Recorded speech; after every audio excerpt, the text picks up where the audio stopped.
ГСП онлайн. Городские новости сейчас. Пятница, 8:45. Еженедельная общая планерка у мэра. Один из центральных вопросов – подготовка к зиме. Городские службы электросетей, тепловики, ЖКХ, водоканал и другие. Каждый представляет краткий фактический отчет о состоянии дел. В целом результаты положительные, однако где-то остаются проблемы с незавершенными ордерами или текущими работами, что надо завершить. Мэр настаивает на точности. Все отчеты будут проверяться. Сейчас это все проверить и быть спокойным, что это в наличии есть. Если вдруг что-то случилось, чтобы мы не бегали по всей республике, не искали вам задвижки, насосы и все остальное. Это относится только к вам, ко всем остальным ресурсоснабжающим организациям.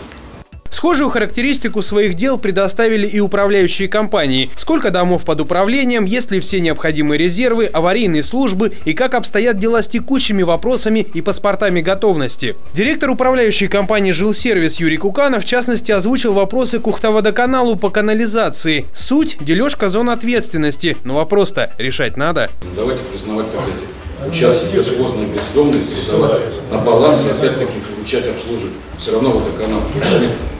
Есть судебное решение по арбитражному суда Республики Коми, оно устоялось в Кировском втором арбитражном суде, суде ТСЖ Сыктывкара, где вот эти все участки признаны, что обслуживать должен Ухта-водоканал. С мусором также не все ясно. Мэр пообещал взять на контроль. А дальше, в рамках своего отчета, директор другой управляющей компании, которая обслуживает дома Яриги Шудаяга, ООО «Партнер», представила обрезок трубы. Внутри виден некий осадок. Как замечает женщина, так выглядят трубы после того, как в них используется вода с котельной «Лукойла». Дескать, уровень очистки недостаточен. Котельная «Лукойла», она не профильная, она не бытовая, она промышленная. И она попутно дает тепло, в том числе и на жилые дома, расположенные в поселке Ярига, так называемый деревянный фонд. И вода, поступившая в качестве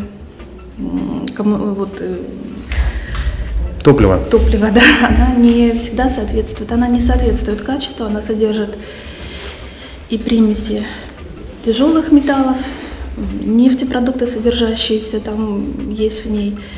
У нас есть лабораторные исследования Коми тепловой компании, которые подтверждают это. И следствие всего этого является то, что трубы, они засоряются этими веществами, и их вымыть практически невозможно.